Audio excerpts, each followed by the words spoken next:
So this morning I am speaking on the spiritual practices of meditation and mantra. And the practice of meditation goes back a long way. There are pictures of it as far back as about 5,000 years in India. And it is a practice that is used in some variation in every world religion, the practice of meditation. The Old Testament certainly sounds like it's pointing to meditation when it says, "Be still and know I am God." Sounds like it's pointing to meditation. Alma, the hugging saint who I spoke of last Sunday and who I went to see this past week, she says that meditation is always as precious as gold. She said it's like gold becoming fragrant. Meditation, it's that important to our spiritual life. So speaking of Alma, Carolyn came with me to see her on Monday. It was such a powerful, amazing night. And Patty and Dennis came on Tuesday night. It's just an amazing, amazing infusion and blessing.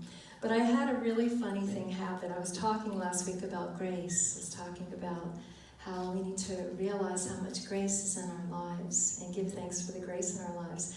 And as I'm walking up the path, we parked our car at the ashram, and I'm walking up the path to the ashram with Carolyn, and I'm telling Carolyn, you know, I had this dream a month ago when I decided I was going to go see Alma. The day I decided, that night I had this dream, and in the dream she said, "I want you to sing. I want you to bring your piano and sing for me." And so I was telling this to Carolyn, and I was saying, I hope I didn't make a mistake by not bringing my piano, but my knee is such that I can't carry that thing. It's 75 pounds, my electric piano.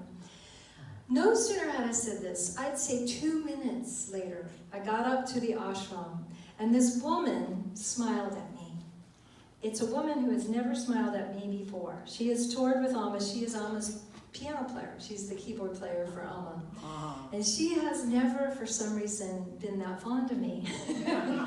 She has never smiled at me. I've tried in the bathroom and, in passing, I have, tried to get a smile from her. Never got one before. But boy, she gave me this beautiful, sincere smile. And she said, "Hi." And I said, "Hi." And she said, "Are you going to sing? I hope you're going to sing for Alma. I hope you're going to sing for all of us." And I was blown away. And I said, well, I was just telling Carolyn that I had this dream that she actually asked me to sing for her. But I didn't bring my keyboard. And so she goes, "Well, you can use mine." And I was like, "Really?" And I was just stunned. And my heart was just like, wow, And so that was that. And then I went and I told Carolyn, "You're not going to believe this." This is Amazing Grace. And so I did end up singing for Alma. And I did sing Amazing Grace, because that's how I felt. I felt like the whole night was Amazing Grace.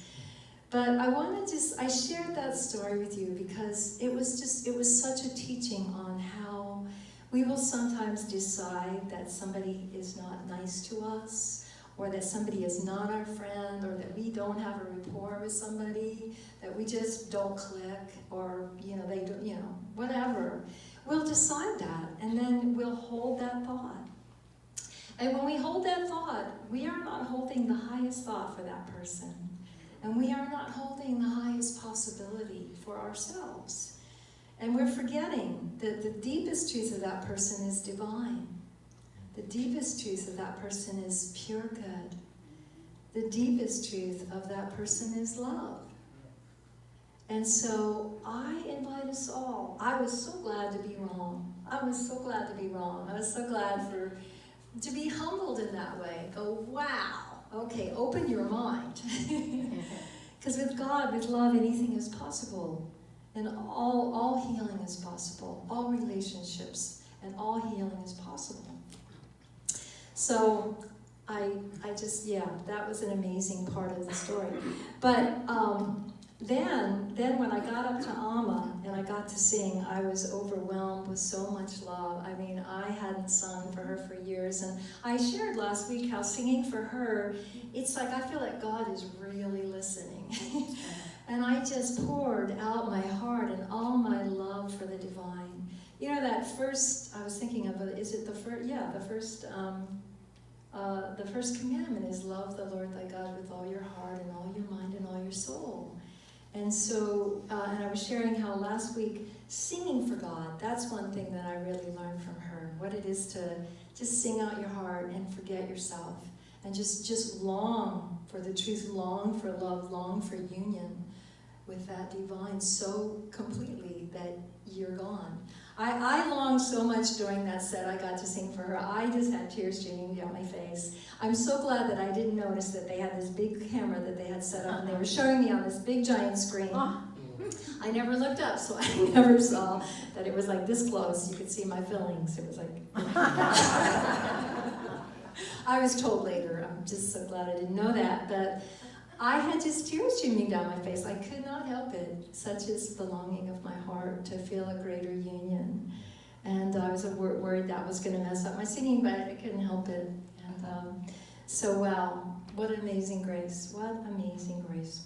Being with a spiritual master just reminded me again how if we want to be free of all the ways we get stuck, if we want to be free of all the addictions in this world and all the things we get attached to in this world, if we really want to be free, then we need to make our spiritual life front and center.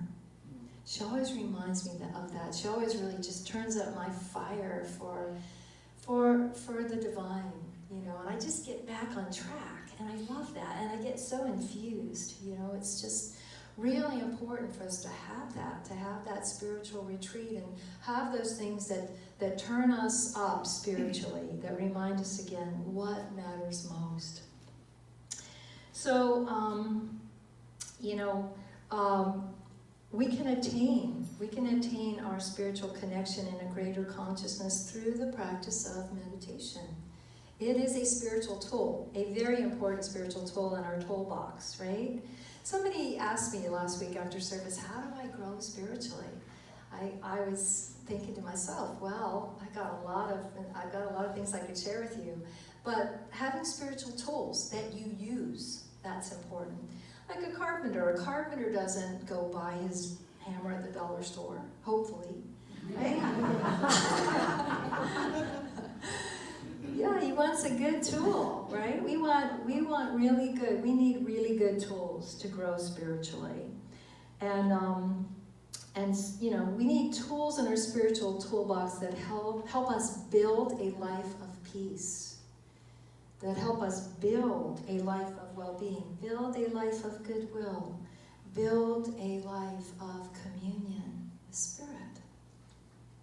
So meditation is an essential tool, and if you've tried it and you've decided you're not one of those people who can meditate, anybody, I want you to open your mind back up. Consider, I could be wrong. The mind is a great servant, but it is a lousy master. Amen. Yeah, it's a lousy master. So we train it, and then it serves us very well. And then we can train our attention to go where we choose. That's what we want. We want to train the mind to go where we choose, because you know what it's like when it won't go where we choose, right? When you can't sleep at night, your mind is the monkey mind jumping from thought to thought. So meditation begins with concentration.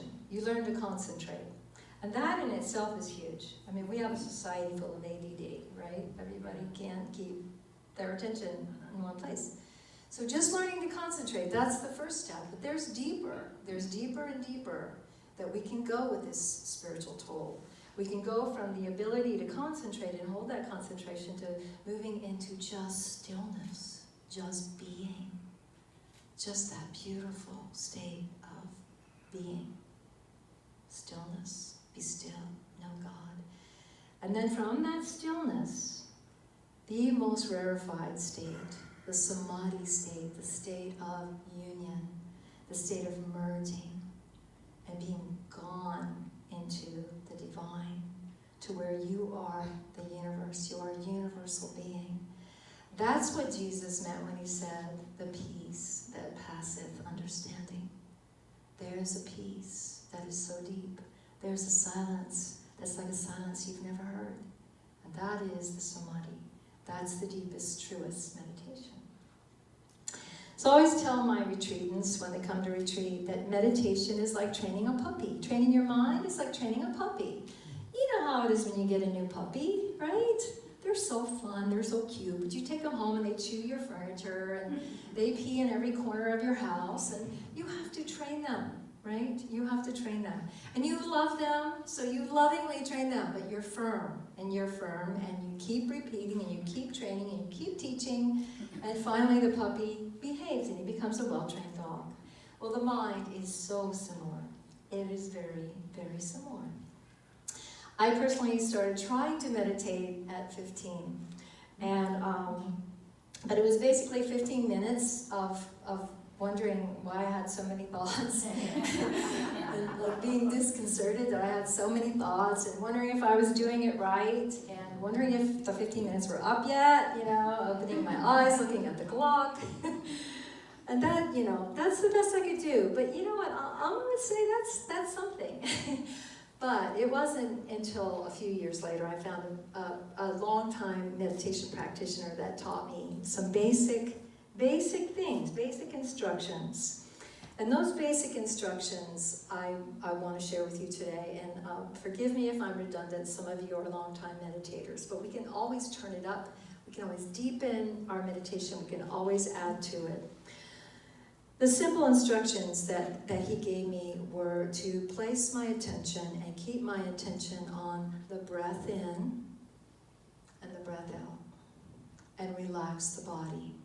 And while I'm placing my attention on the breath in and the breath out, scan the body and notice if there's really tight places, or if there's places where you need healing. Right? And breathe right into that area. I would always get this thing in my right shoulder. I get it to this day. It's this thing here. I need a massage therapist. But this one spot would just always get tight. And so instead of having that bother me, I would just learn to breathe right into it when I was sitting in meditation, and breathe right out from it, and just consciously relax it. Consciously go right to that area. Use the breath and release that blocked energy. So, breathing in, breathing out, relaxing the body, and then notice your thoughts. And the metaphor that always helped me is that consciousness, or the witness, or the observer in us, awareness in us, is the sky. And thoughts are clouds. And thoughts will come. Sometimes big old thunder clouds will come, right? And they're fascinating, and we want to follow them and go with the clouds, right? Then we're lost in thought, and then we don't even know we're lost in thought until we've had 10 thoughts, right? We've got a whole story, and then we go, oh, wow, not meditating. So all you do is you return your attention to the breath without judging that you got off on this train of thought, right? And Pema Chodron, she just says, just say thinking, just label it thinking, and go back to awareness of breathing in and breathing out. So we learn to not chase the thoughts, not follow the thoughts. Let the clouds appear and disappear without following them. There are many forms of meditation. And so what I want to present to you today is just two forms. There are so many, but the one that I just led, this is the one I learned from Alma 25 years ago. And it's very basic, it's very simple, and it has three components. Your breath, breathing in and breathing out. That would be enough, actually, if that's all you do for your meditation practice is breathe in and breathe out. That would be enough. Thich Nhat Hanh has good guidance on that. But then adding the mantra, and I'm going to talk about the purpose of a mantra as a spiritual practice also. Ma as you breathe in, Om as you breathe out. You can use peace, release, if that makes more sense to you. You can choose any two words. But the fact is that you're giving your mind something to attach itself to. You're giving the mind something to do, and that's important. The third aspect of the meditation I shared today, that breathing up the spine and down the front of the spine, our spines are like a cosmic antenna. They are a receiver of Shakti, of life energy.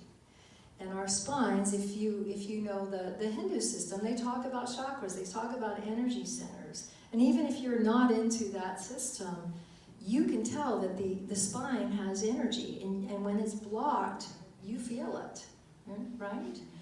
The base of the spine is the survival center. It's sexuality and the survival center. And sometimes we're stuck there, right? And if you're having a lot of survival issues in your life, there might be some blockage there.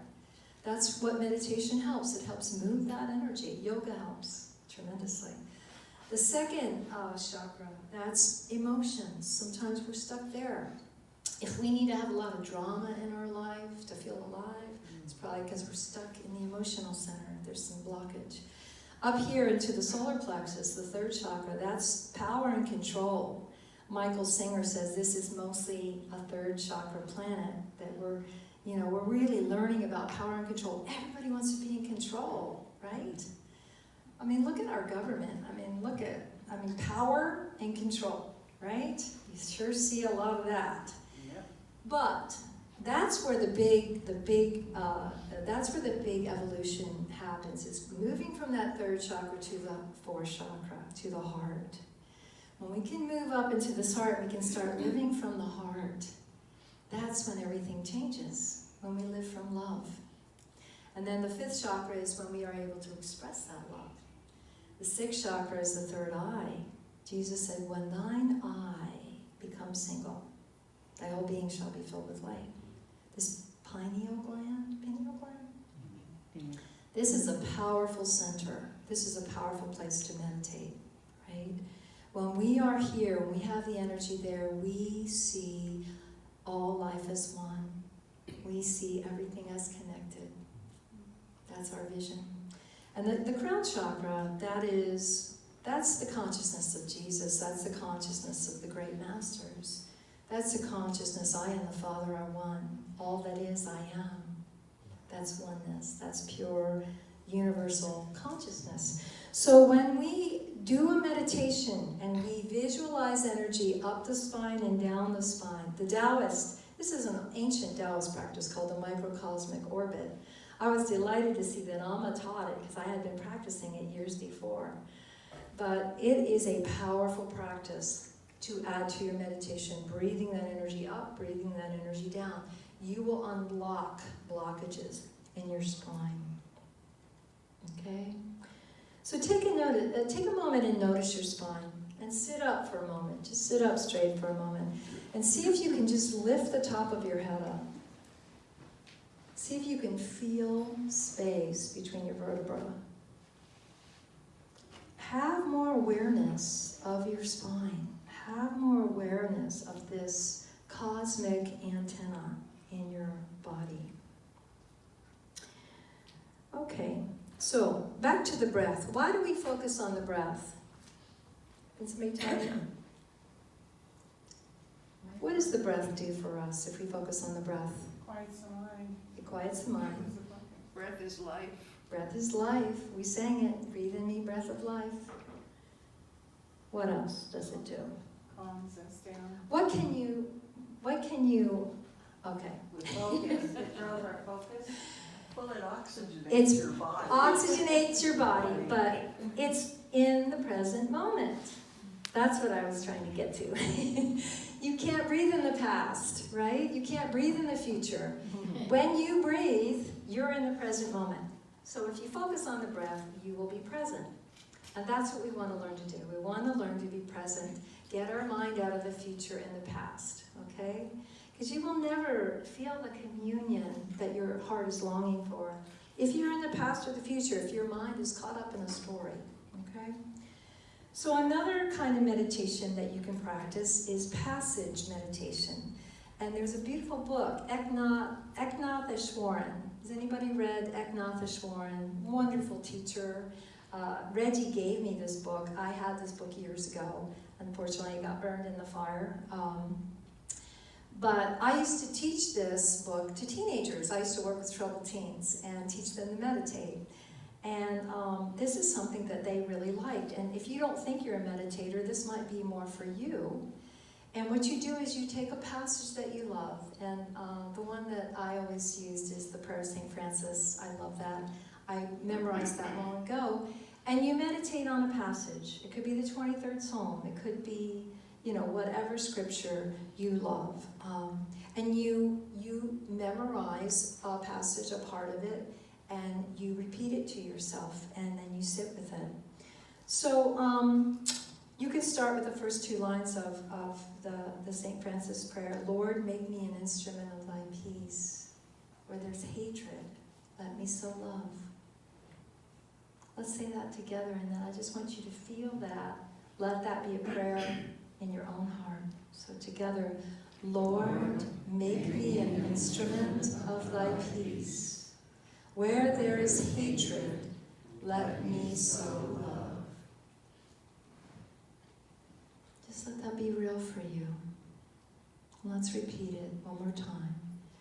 Lord, make me an instrument of thy peace. Where there is hatred, let me sow love. So we choose a favorite passage, okay? I sometimes choose a line from one of my songs that's a prayer. One of my favorite is, Holy Mother, my heart longs to be free. Holy Mother, dissolve me into thee. And I just love that last line, especially, dissolve me into thee. Dissolve me into thee, dissolve me into thee. Let me feel you, dissolve me. So we choose a positive and uplifting passage, we memorize it, then we sit upright, and we close our eyes, relax our body, and say the words slowly and silently in our mind. And at the end of the passage, go back to the beginning, or you can start a new passage. And Ekna says 30 minutes is good. 30 minutes is passage meditation. So there are many benefits to a trained mind through meditation. We develop a mind that is under control, most of all. Anybody have a mind out of control? A mind that is under control, that's probably number 1. We're able to concentrate. We are more calm. We have positive thoughts. We have more patience, and we have more forgiveness. I know if I get my morning meditation in, I am so much better with all the church emails and all the calls I have to do for the day. And if I don't, I notice it, and things drain me more easily. Okay, because it's fortifying. That's what it is. It's fortifying. It gives us strength. It gives us energy, and it transforms negative habits. I actually, it's funny that I'm writing this talk this week on meditation, and a couple of days ago got an email from Center for Spiritual Living in Chico, and they wanted to send us, the TM meditator, TM teacher. And I said, yes. How many people? He said he'd come. We've been corresponding. How many people would come to a transcendental meditation teaching here? I'm going to plan it on Mondays, so I can come after office hours. I love transcendental meditation. It's fantastic. So I want to talk about mantra. Mantra as a powerful spiritual practice. That again goes back 3,000 years and back to India. And mantra is a Sanskrit word that has 2 parts. The first part, mana, means mind, and tra means tool. So mantra is literally a mind tool, a tool for your mind. And I think I've told the story before, but lots of you aren't here, so I'm going to tell you again. In India, they have elephants, right? And they have elephants all over the place. Like there's an elephant in Amazon ashram. There's just elephants all over the place. Up and down the street, there's elephants. And if an elephant walks down the street and does not have anything in its trunk, it gets into all kinds of trouble. It will be eating tangerines from this cart over here, and it'll get leaves off the tree over here, and it'll eat this guy's straw hat over here. If you take the elephant's trunk and wrap it in a stick, it will behave perfectly. It'll walk down that street, and it'll just hold that stick. So the mantra is a stick. It's a stick for our mind. So one of the most common and known mantras, at least in Hinduism, is the sacred syllable Om.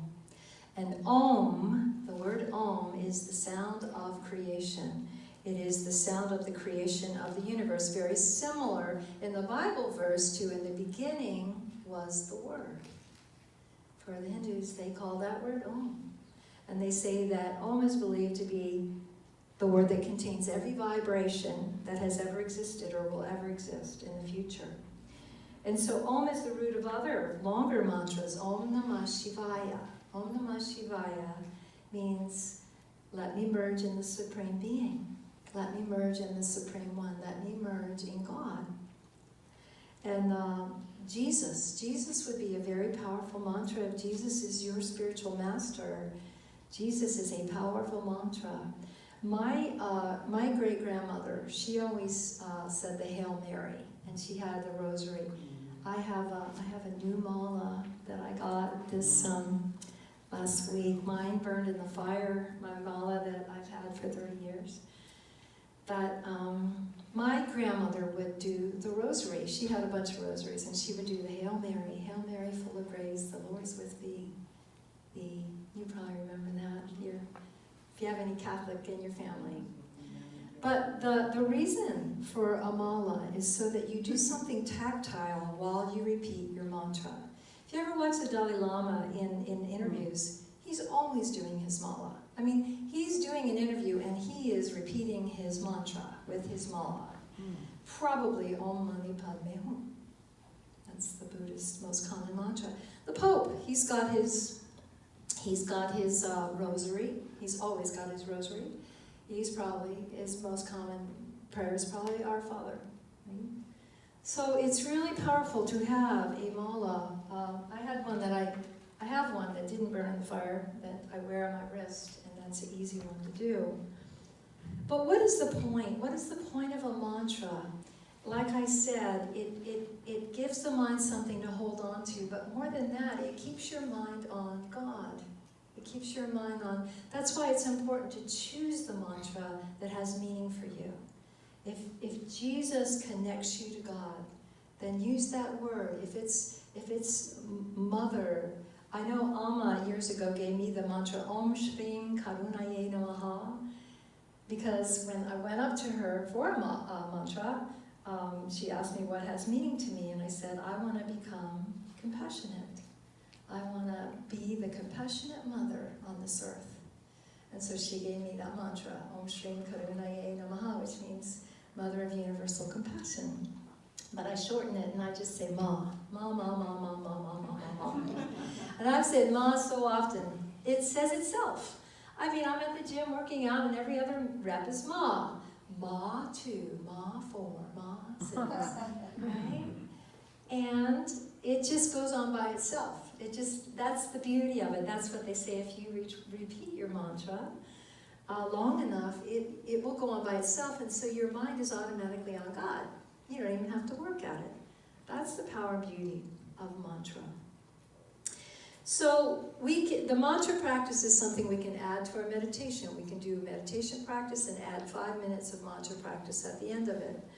We can do it at a stoplight. We can do it waiting in line. That's where I repeat my mantra, especially in Walmart.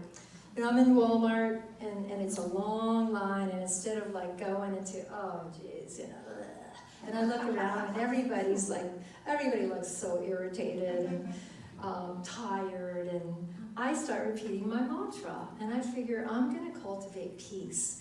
And when I get to this checkout person, I'm going to have some peace. I'm going to have a vibration to offer here that's got life, that's got light. And it makes a difference. It's beautiful. It's a small thing, but it makes a difference. It brings more peace to the world. So the last thing I want to say about meditation is that you can't do it wrong unless you give up. Okay? You can't do it wrong unless you try too hard. It's important that we let go of the idea of what meditation should be. I worked with this woman who wrote a book called Soul Meditation, Sarah McLean. She's with Hay House. We've done some retreats together.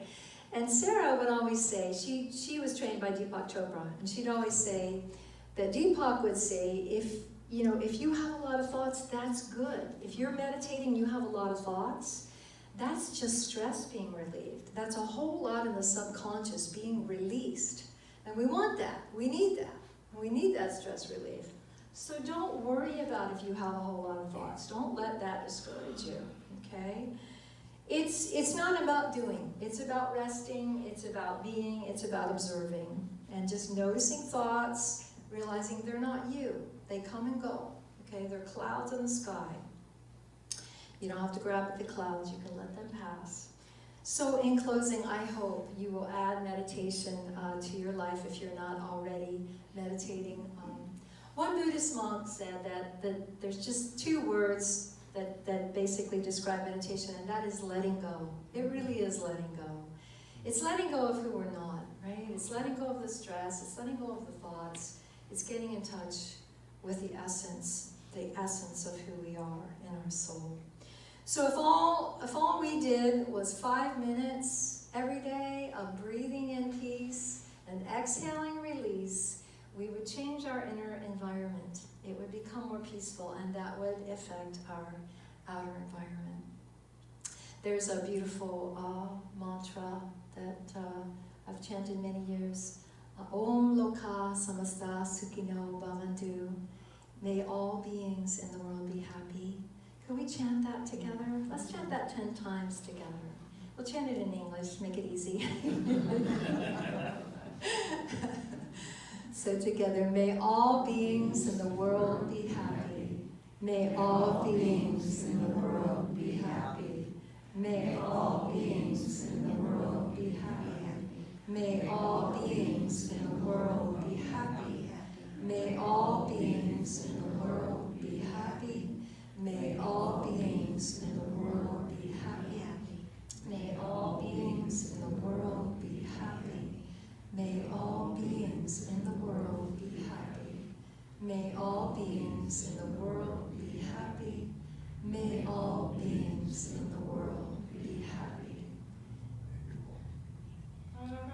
My deepest prayer is that you are all happy, that you are all happy, that we are all here happy, that we are all here at peace, that we are